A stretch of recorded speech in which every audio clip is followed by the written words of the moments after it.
The Uncontrollables. Outrageous? Sometimes. Thoughtful? Maybe. Offensive? Probably. Fabulous? Always.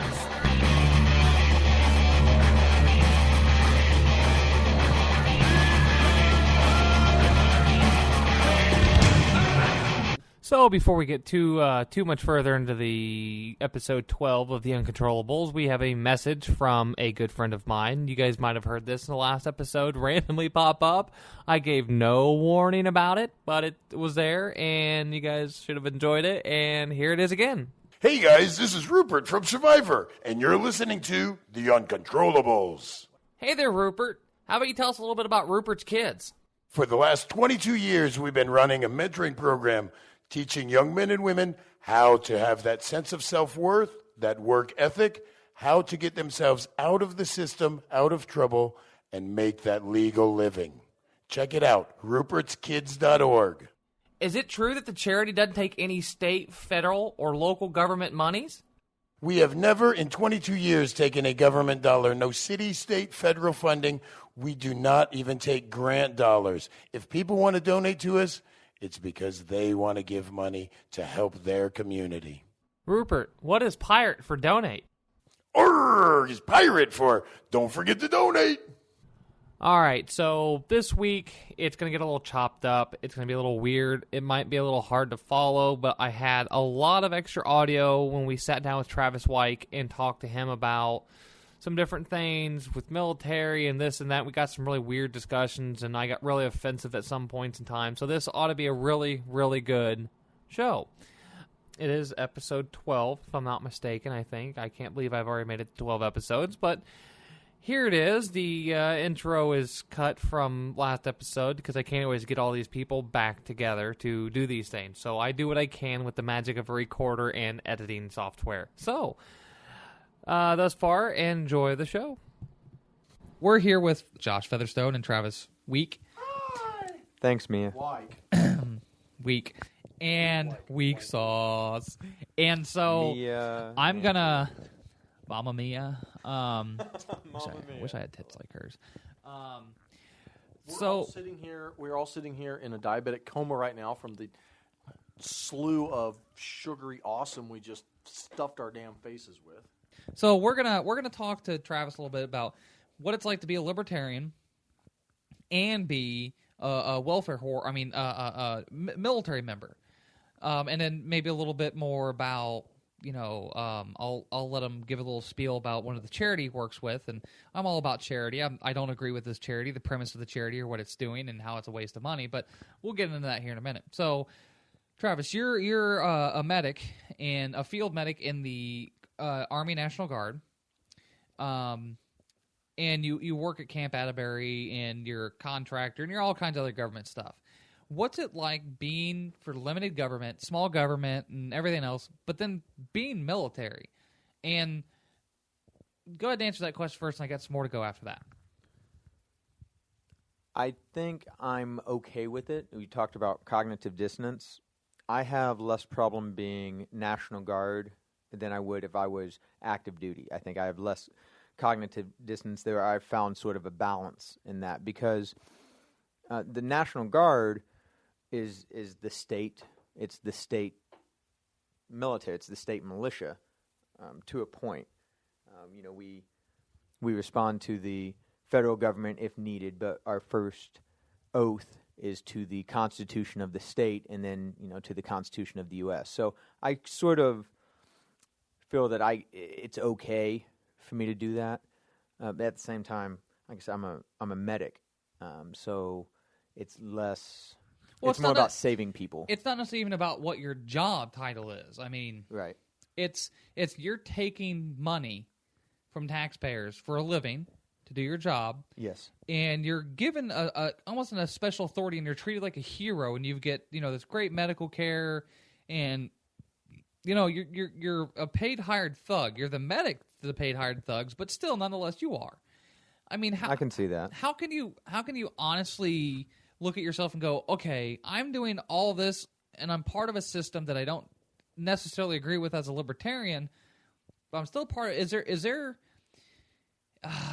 I know you can justify it because you have kids, you have a family, and you need to provide for your family. Right. No one's ever going to tell you you're doing wrong necessarily. I mean, I will. I've got a completely different viewpoint on all of that. But I mean, you're providing for your family and everything else. But then again, why don't you just get a different job? Why don't you get a better job? Why don't you do this or that? And there's a million ways to go. But how do you, from a political philosophy standpoint, how do you justify you helping take people's money and forcibly redistribute it for your pay? I think I've asked myself that before. Ultimately, I would like to put myself out of a job. I've talked to different people. I'm working on. I have this idea of starting a private sector sort of CPR training company and things like that. But I guess the answer would be the money is already taken, and the money is already allocated to go somewhere. It's going into someone's pocket to be a civilian contractor, to be in the Guard or some such. And if I'm in that position to receive that money, then I can use it on the outside to support, the Libertarian Party, support local parties, support the elections and things like that. Okay, I mean, even Ayn Rand said it's not wrong to take money from the government; it's wrong to give money to the government. So, I mean, it's not necessarily horrible. And like you said, you're National Guard, and you're kind of a state-based thing, and you're still part of your community, and blah, blah, blah, blah, blah, and it's all feel good. But you're still legitimizing a system that's fundamentally corrupt and wrong. And, I mean, you're a good guy, you're a good person, and, you're trustworthy and a libertarian and just, blah, blah, blah, blah, you're a great person, blah, whatever. But you're surrounded by absolute retards. I mean, just pukes. It's National Guard. I mean, these are not, highly trained, highly respectable soldiers and heroes. Do you think there's something inherently wrong with putting people like yourself and other military people up on a pedestal, considering that it is, yes, a job? You're getting paid very well to do what you do. Do you think as in a political culture and everything else that we should stop putting these people up on pedestals? Well, first off, I guess the first thing I would address is in the National Guard. It's a little bit different when you look at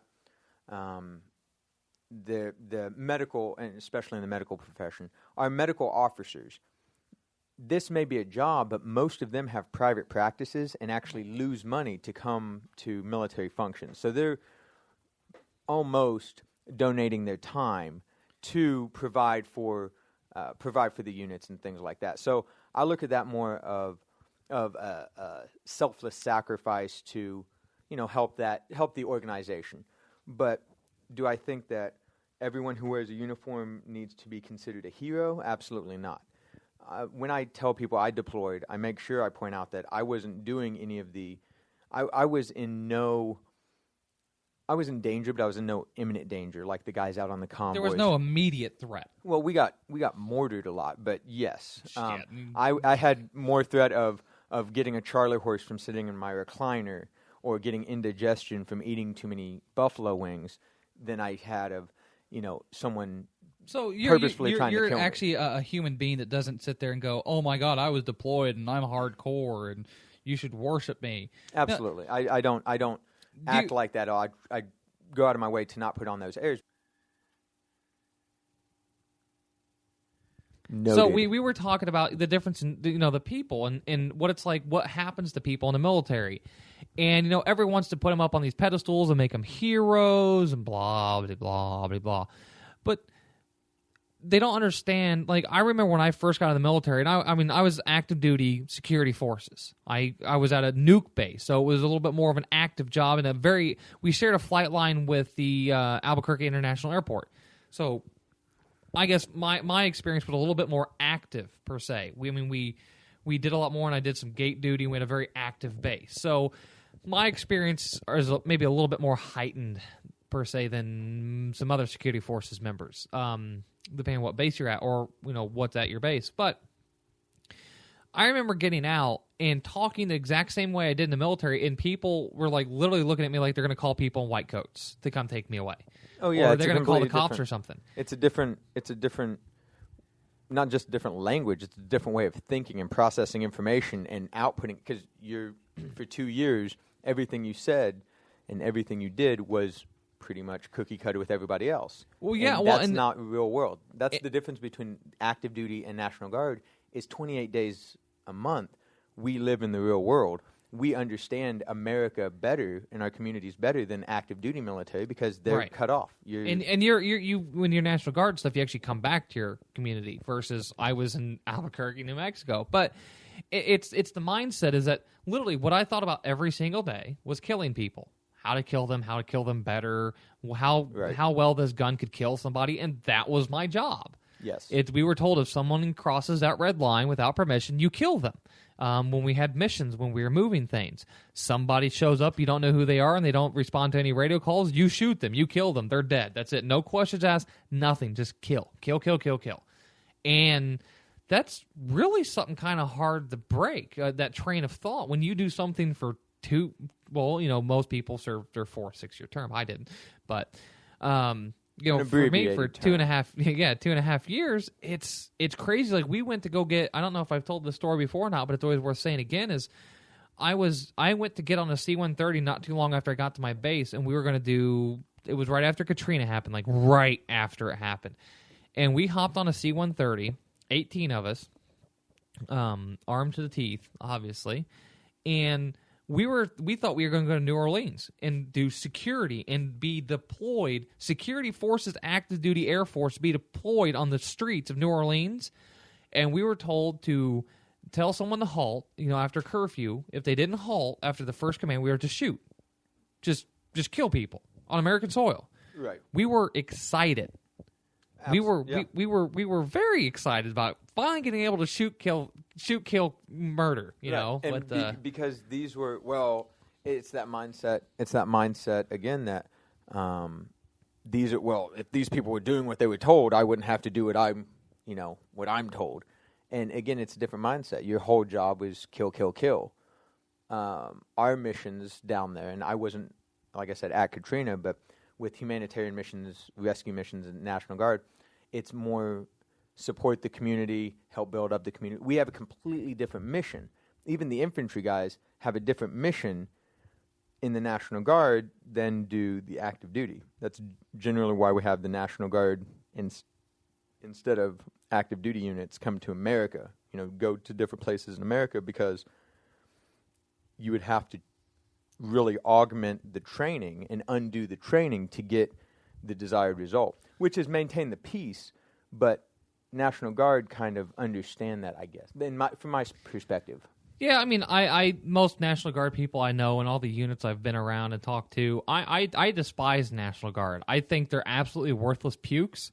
I don't think they should have the same status as active duty military people. They should definitely have a lot less authority to move and function within the United States than the active duty military. Not that I agree with the active duty military, but I mean, as far as discipline and functionality and actual reliability, I think the National Guard is mainly crap. For a long time it used to be, and definitely since the war on terror, they've been activated a lot more. And from have to meet the same standard. The standpoint of how rank works with the Guard compared to active duty. Active duty, you actually have to earn your rank. In the Guard, not nearly as much as you do. I mean, I know when I got out of basic after 6.5 weeks, it's 13 weeks now. After 6.5 weeks, I'm A1C because I signed up for 6 years. Versus people who are Guard, they get out at senior airman. No. National Guard goes, maybe it's different for Air Guard, but the Army National Guard, we don't go through the same basic training. I was in basic training with active duty, with reserve. We go through basic training, and we go through. I'm not saying they didn't go through basic training. I'm saying when they got out, what rank they got automatically given to them. Oh no, in my experience, we got the same. It's the same rank. When you got out of your basic training, you came out as an E3. I believe so. Yeah, I believe I was E2 or E3. Okay. And that which is the well, you signed automatic up for at 6 years? Yeah, 6 years. But it's like at 6 months or whatever. In the Army, at 6 months you get X, and then so on and so forth. You have to hit your time in service, and then time in grade. And basically, in the Army, the ranks were pretty much given to you until you got to, you had to board for your E5 for your sergeant. Yeah. So up to specialist was basically on a timetable, as long as you didn't screw up too bad, from my experience. Now, I have family who are active duty, and I haven't really checked to see where they are. Okay, you've been in, X number of months, X number of years. Are you at this rank? I haven't done that yet and verified that with active duty Army. Okay. But my understanding is it works the same until you get to specialist, and then you hang out there until you get out. Yeah. Okay. So, I mean, I don't see, I do think, like you mentioned the new crop of kind of people coming in, and I see those people easily told to go do horrible, horrible things on American soil. And, like, I can't imagine a new crop of military, active or national, even caring about Oath Keepers. I have a couple military friends that I know for sure would absolutely not take orders to do anything against American citizens. They would absolutely revolt against their own unit. And I don't see that being a common instance with the newer people in the military. They would follow orders to the ends of the earth. And that's not even just with the military. That's people in general. Look at Boston when they were cheering the police force for instilling martial law. I mean, what the hell's up with that? Well, see, I think this may be anecdotal on both our parts. We know we have fairly limited access to, the people we talk to. We talk to people on voluntary networks, Facebook and social media, people who think the same way. Now, I just got done with my 2-week annual training, and I spent that with infantrymen, and I basically got to pretend to be a line medic for 2 weeks, so I can kind of say "huh" for that. Can I say "huh" on here, on your show? Can I say Army things? No. Okay. Right. Yeah. What is this? 50-50, Josh? No. I say let him go for it. But when I was down with the infantry guys, a lot of these guys were former active duty, and a few of them had been in the initial invasion into Iraq back, what they referred to endearingly as the George Bush years, where anything went. And these are the same guys in my conversations who shocked me that they were very much in favor of civil liberties and, gun rights and, the constitutionality and things of this nature. So when we would have conversations, and we try not to have too many political conversations while we were on duty because of I'm sure it could get it could get ugly. But then I drive up in a car every day that has Libertarian stickers on it, so they know who you are. Yeah. And my partner, the other medic who is on these orders with me, is on a police force, and they would come down on him basically as hard as I would for, what I felt may have been misappropriation of the public trust and things of this nature. They would get on and be like, "This is my car." He would have his police cruiser, and they go, get out of my car. I'm a taxpayer," and things of this nature. They would make comments like this, and that I would typically see on my Facebook wall. That public servants serve the public, and this is the same sort of mentality that these former active duty, George Bush era invasion of Iraq guys kicking in doors and kill, still had this idea of, fiscal responsibility and social liberties, which was really, to me, surprising. You mentioned that you have your Libertarian stickers in your car, and sometimes you try to avoid the politics, but sometimes you drift into it a little bit. We talked on a recent episode about, how it's apparently getting to a point where you can't discuss religion in the military. Do you think that politics will be the next step with that? Do you think there'll be a point in time where you're not going to be allowed to have those stickers on your car anymore, or that you're not going to even be able to venture in political discussions? I think there's a time and place for anything. I fall back on the knee-jerk military responses, mission first. Okay, right. So if the conversations that I'm having with someone, politically or about religion or philosophically or something of this nature, then if that interferes with what our mission is, be it running a clinic or providing medical support for M9 9mm range, or something more intense like a deployment, if our conversations and our personal feelings and the actual expressing of these feelings interferes with us being able to complete mission, that needs to stop. Do you think that's been the case with religion? I think it has. Not in my personal experience, I haven't had any issues where somebody, no issues of hate crime or slurs or anything against that. More so than you get with a bunch of people sit down and tell their dirty jokes and they tell their not PC material, but I haven't had any experience personally where somebody would come down and be like, oh, you're Jewish, so I feel this way about you, or you're Muslim, or you're right. Christian, or something like that. I haven't had that experience personally, but even then. So, do you think that the rule's a good rule about getting the religion out of it? No, I think again, there's a time and place. When I deployed, we had access to a rather large, kind of a community center, and there were different every night. There would be a different thing. They had swing dance lessons, and they had D&D tournaments and euchre games and this. And if somebody wanted to have a Bible study, they could have a Bible study. Sure. They could have, I didn't see a study of the Quran going on, but they could have. If they wanted it, there was nothing preventing it. Right. There was absolutely no doctrine that said you can't study the Quran. It may have been frowned upon because a lot of the guys who were in that duty station were going out into the wire and being shot at and shooting at people who read from that particular literature. So they may have a bias against it because of what's happened, because of bullets whizzing by them. Right. And then they come back to the base or wherever, and there's the same book, and they're like, right, and that training kicks back in. They start becoming hyper aware and maybe suspicious of activities of the individual running, and that's all. Again, that's training. That's what they're trained to do.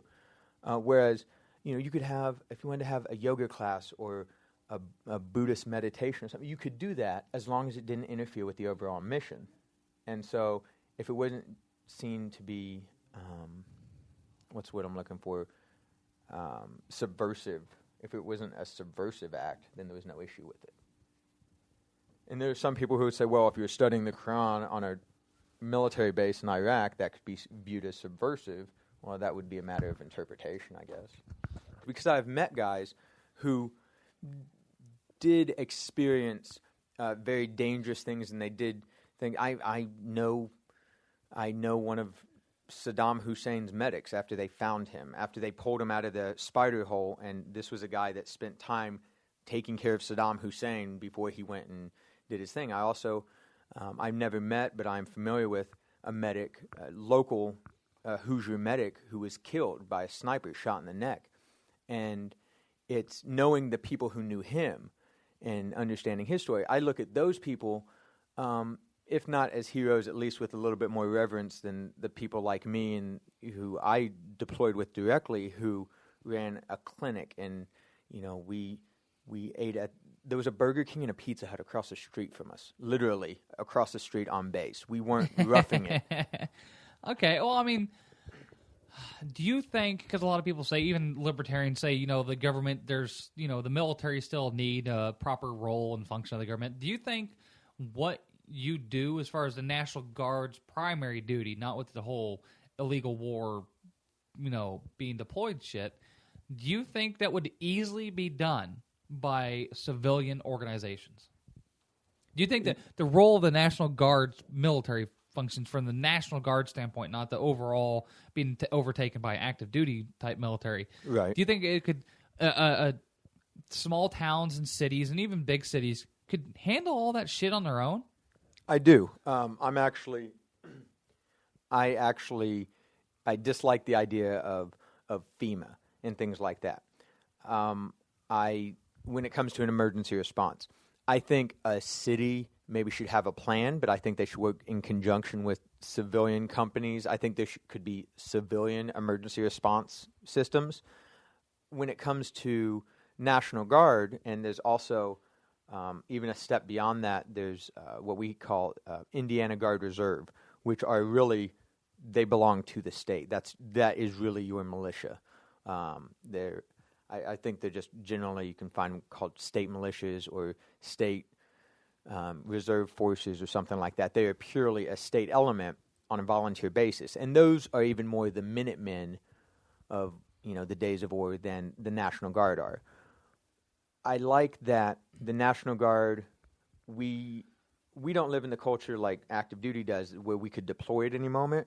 But there have been times my phone rang at 1 o'clock in the morning, and they said, "Hey, Wyke, you're going to be down at the armory because there's an ice storm coming, and we need to prepare for that contingency." And I've done that, and I, called the factory I was working at 6 o'clock and said, "Hey, I'm not going to be in for 3 days because I'm here at the armory. I'm doing military things, to protect the community."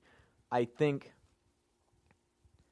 that's good that we can do that, because that harkens back to, the creation of our country and stuff. That's what a lot of the irregulars were. They were just regular farmers and So, I mean, we don't really need the massive money-eating behemoth known as the Department of Defense necessarily to take care of our states, do we? We don't need a large standing army, in my opinion.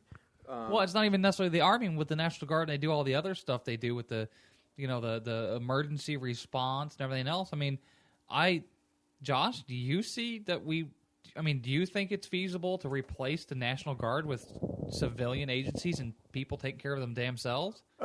Feasible is a tough word to use to try to explain something like that. Do civilians have the capability? Sure. We have the ability to step in and and take care of ourselves. However, it's kind of like when you talk about getting off or going back to the gold standard.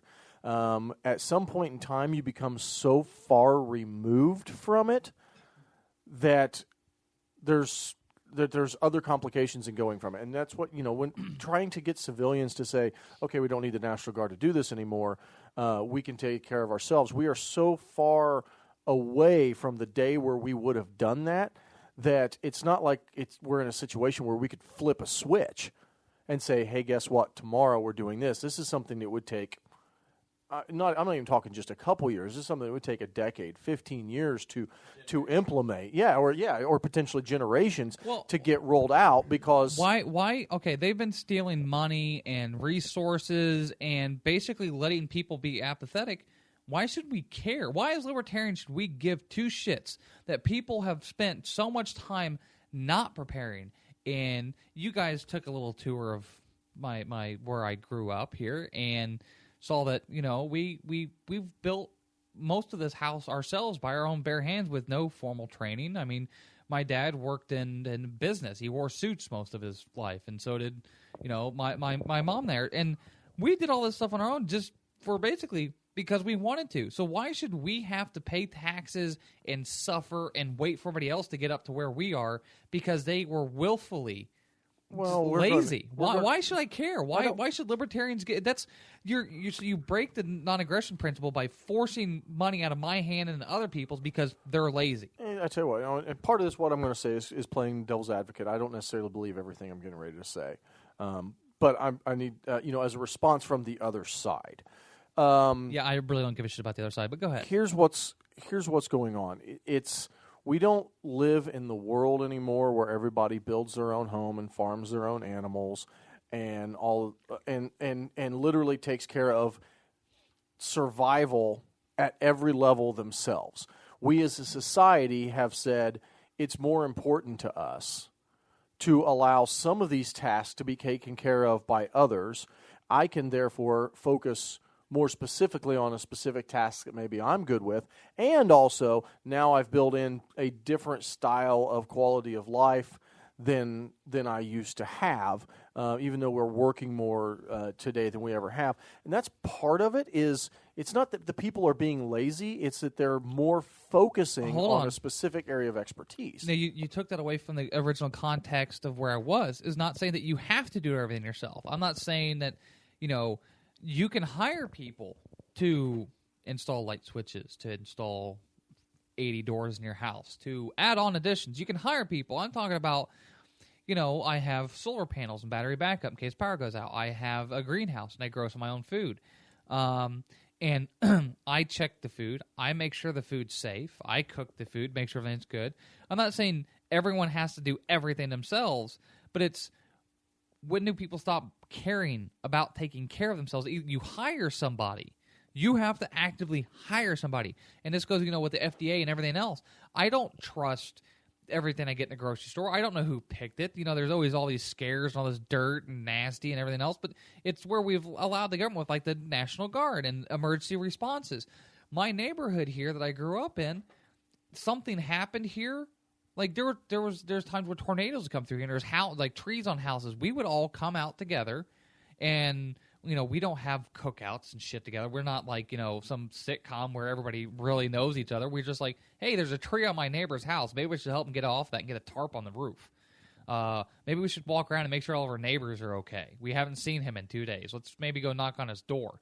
And it's not on any sense of pride of community. It's just like decent human beings. And there's all walks of life living in this neighborhood.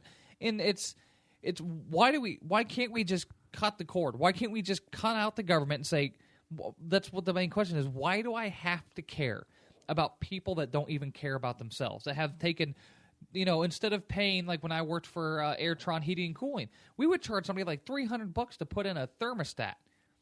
Well, you can go to the store, buy a decent thermostat, never pay less than $70 for a thermostat. They're junk.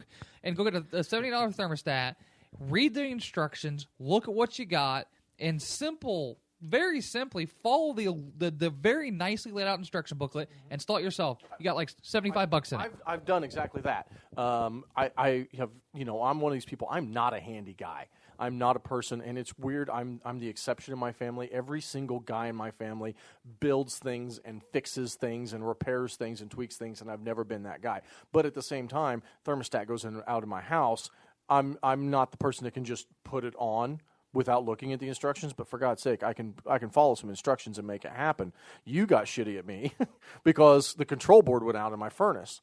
And I didn't call Maya, but part of me wanted the challenge, I bought this control board. I followed the instructions. It was a pain in my ass, but I got a new control board in my furnace, and I had air conditioning last year. It was incredible because this happened when it was 105 degrees outside. But no, and I'm not saying everyone has to do things on their own either. That's not, that's not what I'm saying. But it's kind of absurd that we've created all these issues and problems, and these people talk about not having any money, nobody has any savings, nothing else, but nobody learns how to do anything on their own. And no one sure as shit thinks about preparing for disasters. Like, I don't have my own house right now, but growing up we had extra materials, we had tarps, we had everything else in case something happened. We could at least get by and make sure we're safe and we're okay. We didn't rely on the government. We don't rely on anybody else. I just don't understand why I have to care.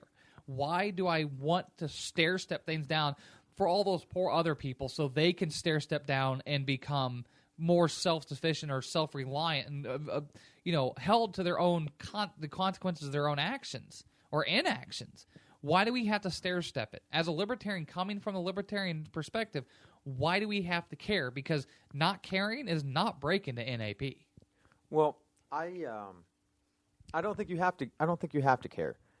I look at the Guard, and specifically the new Guard in the past decade or so, has really put more of a focus on training and making sure you can do what your job is, what you get paid to do as a Guards member. And you can't necessarily get that training on the outside. Now, let's say emergency response agency, civilian emergency response.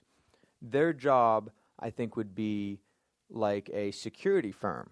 Security firm, is always ready to pounce on an invader, ADT or one of those. They're always ready monitoring just in case something happens, like life insurance or car insurance. You're paying them in case something bad happens. So ideally, you could have a civilian emergency response, emergency management that sits there and strikes a deal with a city or just with people on a block and say, hey, if an ice storm comes through, we are going to make sure you have power. We are going to make sure you have access to water, or your roads get cleared, or the trees get lifted off of your houses.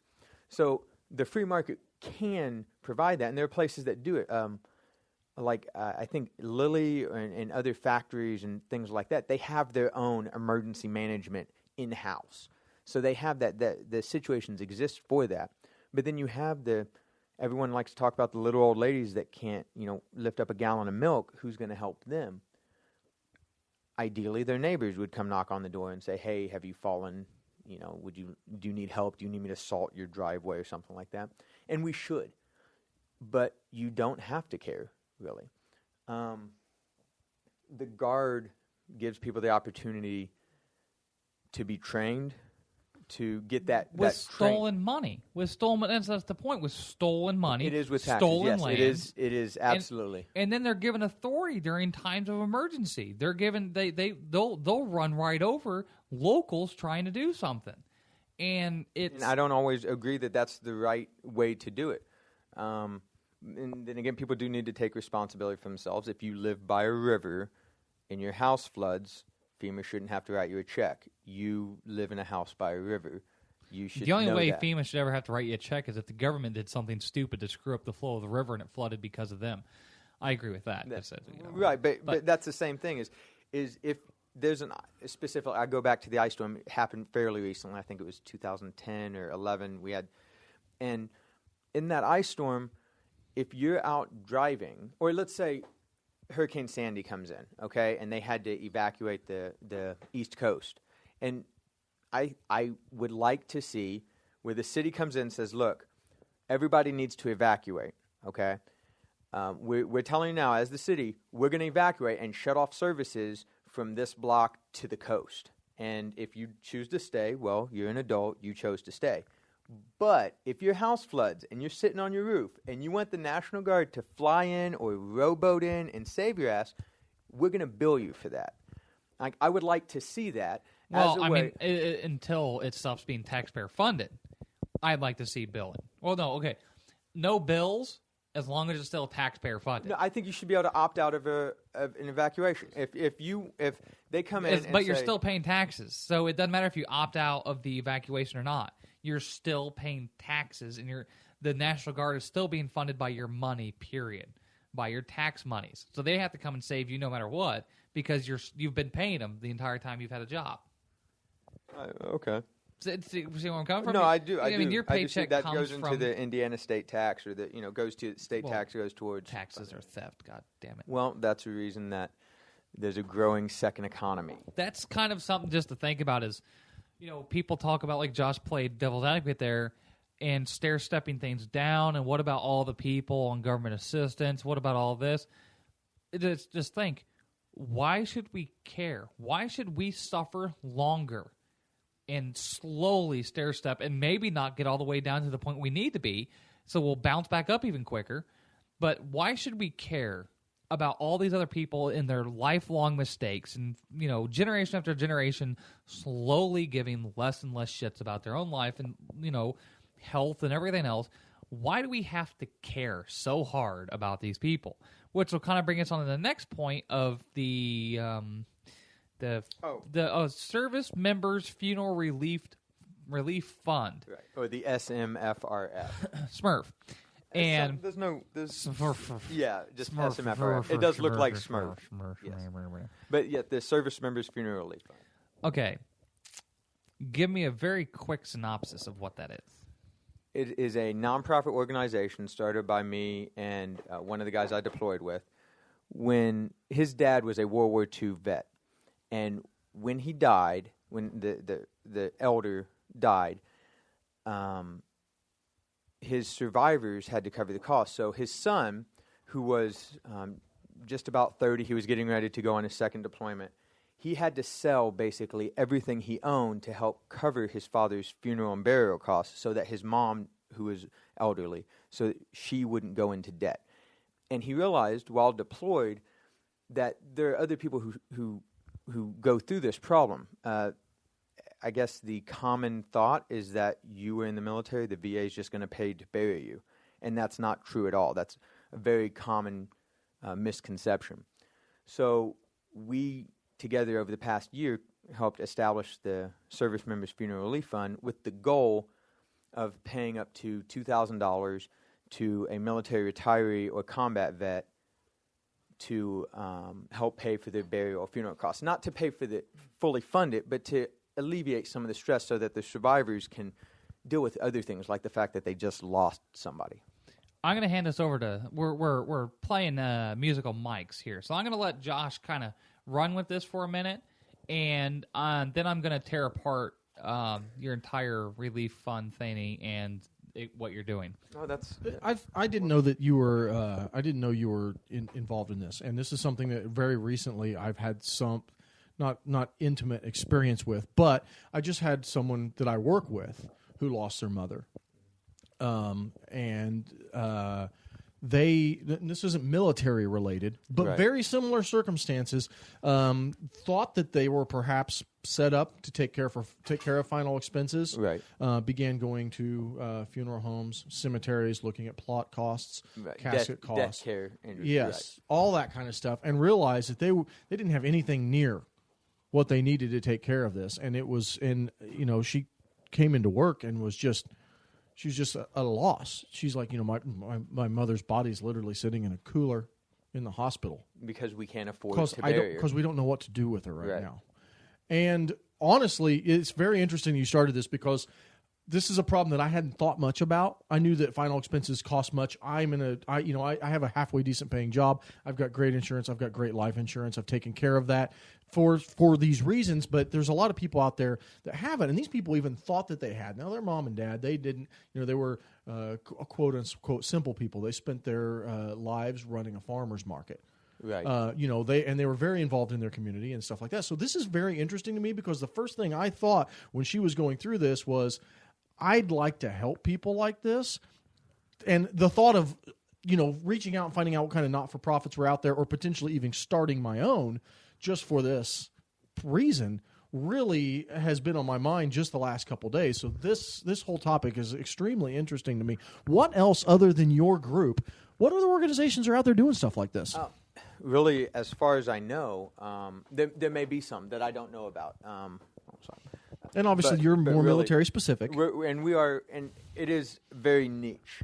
We are not even just if you've been in the military. It's someone who is retired from the military, so you've been in 20 years, whether that's National Guard, active duty Army, Coast Guard, Merchant Marines, which I don't know if we still have Merchant Marines or not. But Sure.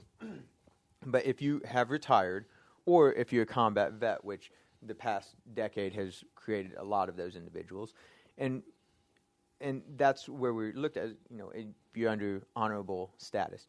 But that's the market that we want to go for, families of those individuals.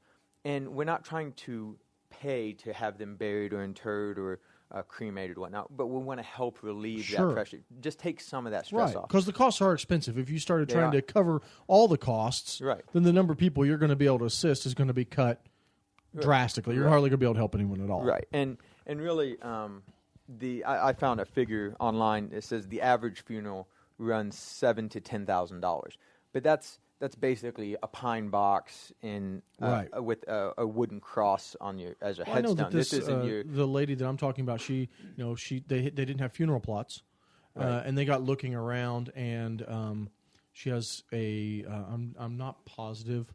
But she has a sister that has some form of mental handicap. I'm not exactly sure what, but she's with mom and dad, or was now. Mom's Right. passed away, so they start looking to bury mom. Well, now they think they got to get 3 plots. Right. Because they want to make sure dad and the sister get buried there too.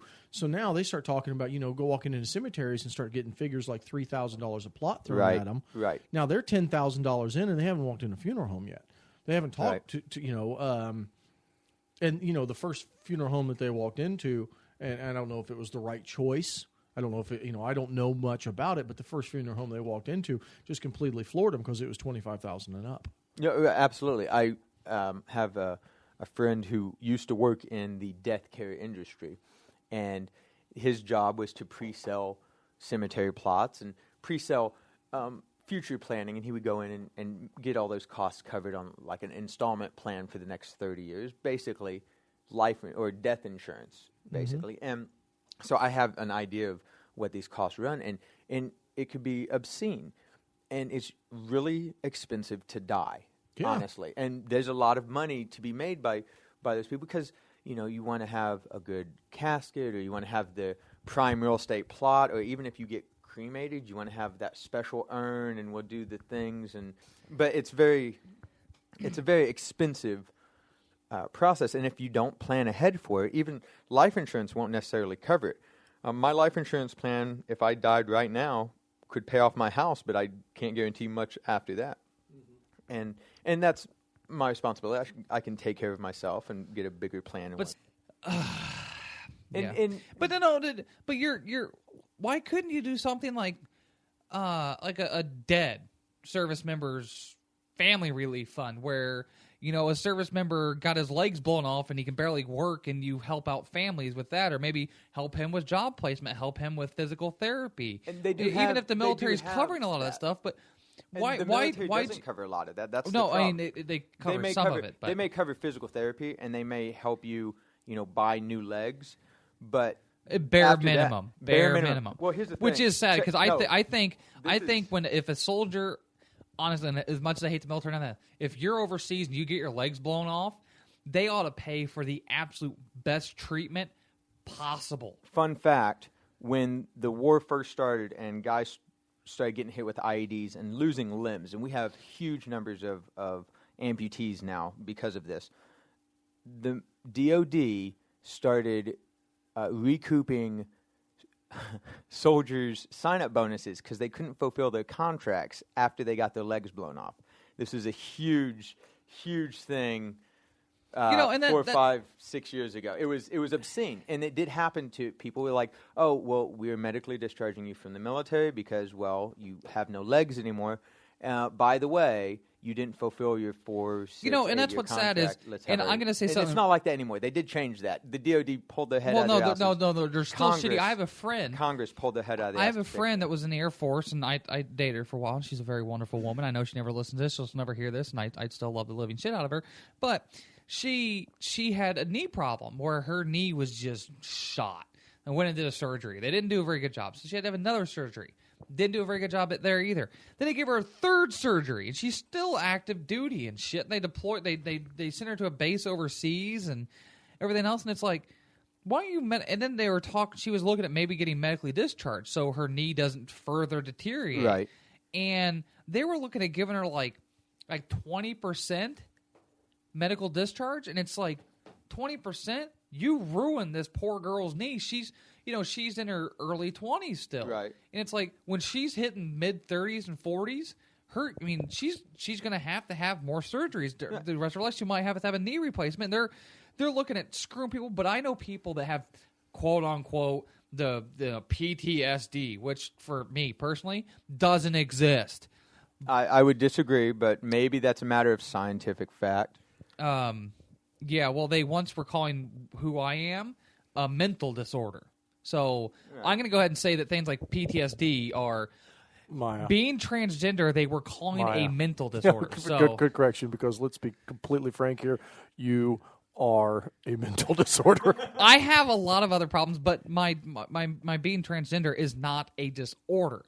And when it comes to the mental health field and mental stuff, I'm really into all that, and I think PTSD is a crock of shit. Now, you can get traumatized. There's things, there's been shell shock and everything else. But to say it's there's always been traumatic experiences, and people handle them differently, and so Right. on and so forth. Now, there is one thing to think about, that you're putting people in unextraordinary people in extraordinary circumstances. So yeah, shit's gonna happen and go bad. But they're giving some of these people extreme amounts of medical discharges and everything else for quote-unquote PTSD, or keeping them in and everything else. But people with real physical injuries, and people with, I know somebody, an acquaintance, that got medically discharged for PTSD because almost a kilometer away, someone got hit with a mortar. Right. A kilometer away. They were in no danger themselves. A kilometer away. Right. Someone they kind of knew and were deployed with got hit by a mortar. Right. They got medically discharged for PTSD. That's bullshit. When there's people out there with limbs missing, holes in them, all burnt alive and stuff, It's the aren't same getting thing. covered. It's absolute crock of shit. Which, Purple Hearts, same thing. There are people that go out there and they get themselves a really deep scratch, and they get themselves a Purple Heart because they were injured. There are people that take advantage of it, yes, but that doesn't mean that the people that there aren't people that are legitimately hurt or legitimately impacted or legitimately have shell shock. Let me ask you a question, Maya, since we jumped onto this. Now, wait, who's the host of the show? You don't ask me anything, so you shut up. So, can I ask you a question, Maya? Can I ask you a second question besides the one I'm asking you right now, Maya? Just go. Just Okay. go. Do you consider something like alcoholism a disease? A disease? Right. Do you consider something like alcohol A disease can be cured with medical treatment. Okay. Do you consider alcoholism or drug addiction, something like that, as a physical issue, or as a debilitating, real life, non-air quotes problem? That's a really difficult question to fully put into words in a simple, easy way, because I want to cover other things in this show. Right, right, because No, hold on. I'm going to answer this. You shut your whore mouth. Well, you don't have to. I'll just let you know. I consider silence. Oh, so yeah, right. So I don't consider those. I do consider alcoholism or drug addiction to be an invisible injury. To be something like I'm not saying medical depression is an invisible. No, the depression is something that's a chemical imbalance. It's Right. It's tied to things. And Addictions PTSD can are a be mental issue, and they can Right. be. They can also, a lot of times, the beginning of them and starting them as a choice. It's not something you can't really be afflicted with alcoholism from an outside source. You can't be like, you have to drink alcohol. You have to drink alcohol to become an you alcoholic. have to make that choice in the Right. first place. Start And I drinking. I'm agree not with that. saying that it's a horrible sickness to be an addictive thing. There's people with OCD, and OCD can actually be applied towards items and food Yes, or liquid, absolutely. or we have a friend that's addicted to Afrin, and Oh yeah, and absolutely.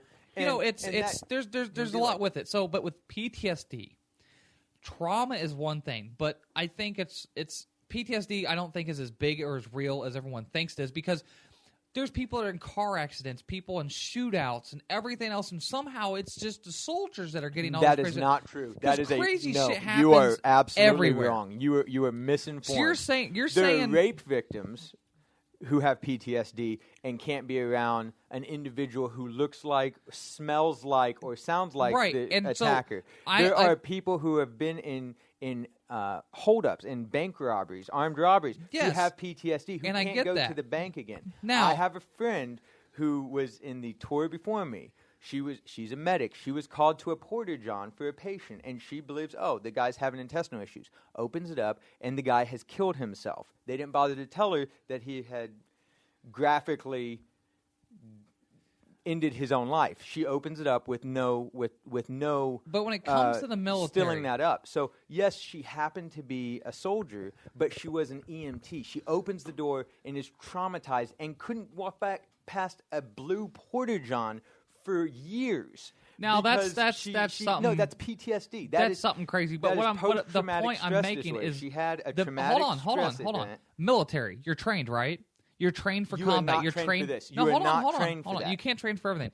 You're trained for combat. You're a soldier, or you're a support system to a soldier, and some little bombs going off and some people getting shot. somehow makes you now unfit for duty, these people should just be removed from service. And I mean, honestly, some what, of them do. No, why don't we sit separated here? medically. And I get that. Why don't we sit there? You know what we should do for the military? This I think something we can instill is. Let's see here. When you go into a recorder's office, right before you're coming in for your final paperwork, a bunch of people come in with baseball bats and beat you into an inch of your life. If you're not traumatized to the point where you curl up in a little ball and cry every time you hear a baseball bat like hit a ball or something, you can join. I think that's what we ought to do. It's save a lot of money, and then we could actually spend money on rehabilitating real injuries. But I love when you don't use hyperbole. That's awesome. Okay, so the service members' funeral relief fund. Yeah, The you issue know, that we're you saying- guys already talked about it. and this ties back into it. I'm not going to but be. you're It's not going to be a pretty financing segue. a luxury, No, this isn't luxury gonna be of life. a pretty You know what segue, you should but- do is you should do funeral pyre relief fund, where instead of buying these caskets and everything else, you go have the family get some tools, cut down some trees, build a funeral pyre, and go old All right, school now Viking. hold on. This is a little different because we're talking about a not-for-profit organization, and this isn't taxpayer dollars. So if his group wants to fund whatever the hell they want, these people are doing it voluntarily. They're supporting this group. They know that their money is going to support a funeral. They know that it's not a pyre. They know it's not crematory. They think I'm not that it's attacking- worthwhile for their funds that they are volunteering to go to this cause. So what is wrong with that? You don't think that I people should never- be able to volunteer their funds to go on. whatever the hell they want it to go Hold to? on. Never did I say that, but I like how you two are ganging up. Well, Out of context. I've never said anything wrong about this. I'm arguing with the premise of what he's doing. I'm saying it's a waste of time because it's funding a luxury. Now, yeah, it's all voluntary. Everything else, I get that. I'm just pointing out that maybe there's something more worthwhile than funding luxuries. and maybe there would be. Are you familiar with? And so I'm just going to cut Travis off there. He kept going on about many different things. I think he was trying to talk to me about dog food stamps, and I turned off his mic at one point. So that was the end of that. That's going to kind of wrap up everything we're going to talk about in that episode from that series of discussions. I might end up doing something more with it. I might not. There's still a lot of audio out there. That's going to wrap it up. Josh isn't here. He's a slacker, and he never shows up, and he's really hard to get to. The next episode, however, you guys are going to really look forward to. Josh's life partner, Jennifer, whatever her name is. Last name's Hoyt. She actually has a friend that is a security specialist with like online security and FBI contract stuff. I don't know. It's crazy. She's really talked him up. Older gentleman that must really know his stuff. So we're going to be really excited to have him on here. We're going to talk about CISPA. We're going to talk about online piracy. We're going to talk a little bit about cybersecurity, the FBI tapping, fusion centers. We'll probably get into all kinds of stuff, and hopefully it'll be a really good, very informative episode talking about a lot of crazy stuff. Another mention is, let's go ahead and I'm going to remind everybody, last week we talked about it. It's still happening. Is the Adam Kokesh Civil Disobedience March, which I really should stop calling it the Adam Kokesh March because it's not really all about Adam Kokesh. He just has to be one of the organizers, but he's in jail right now. He was arrested over the weekend. He is being charged as of right now, as far as I know, at the time I'm recording this, which is Monday at 2:47, or no, it's Tuesday at 2:47 a.m., the 21st of May. He was being charged with felony assault on an officer, and I actually, if I'm not mistaken, I think I saw someone say they dropped it down to a misdemeanor. He has thus far, as far as his first appearance in the court, refused to talk to his lawyer, refused to talk to anybody, hadn't said a word. I don't know if they still have not given him his phone call. It's a horrible, horrible mess. It's something everyone should really pay attention to, is that if you haven't seen the videos yet, even if you don't like Adam Kokesh, that's not the point here. The point is, go look up these videos. Go look at things. Not the videos where someone says he's getting something stashed on him, because he's not having anything stashed on him. But go look at the other videos with Rustin. They walked straight up to him and go, "Hey, you're coming with us." And they took him away. And it's hilarious because I guess they're going to charge him with resisting arrest or assaulting an officer for not allowing them to slam his face into the ground. I guess that's, if you don't let an officer slam your face in the ground or into a car or a wall, or you don't let them beat you up, that is resisting arrest, folks. I mean, that's cold, hard facts. If you don't let cops beat you up, you are resisting arrest, period. I guess that's the name of the game, that's maybe that's another reason why we're going to be marching on D.C. and maybe just standing up for ourselves a little bit. Who knows? Maybe that's not the only reason, but, we'll see how all that goes. It's still going to happen. I have 2 people going with me from the Indianapolis region. If you also have other people interested, I know there's some people wanting to get a van together. I know there's other groups of people going. I'd convoy if possible. If I can get a convoy going, we get 2 or 3 cars. That'd be awesome. So definitely contact me on Facebook or Twitter or something and let me know you're interested. Like I said, I have 2 people going with me. I could probably fit 1 more comfortably. I don't exactly drive the speed limit, so I'll be getting there quick. But yeah, no, so it'll be interesting. I'll be going with 1 other armed individual. The other individual will not be taking any arms with them, but they'll have cameras and such.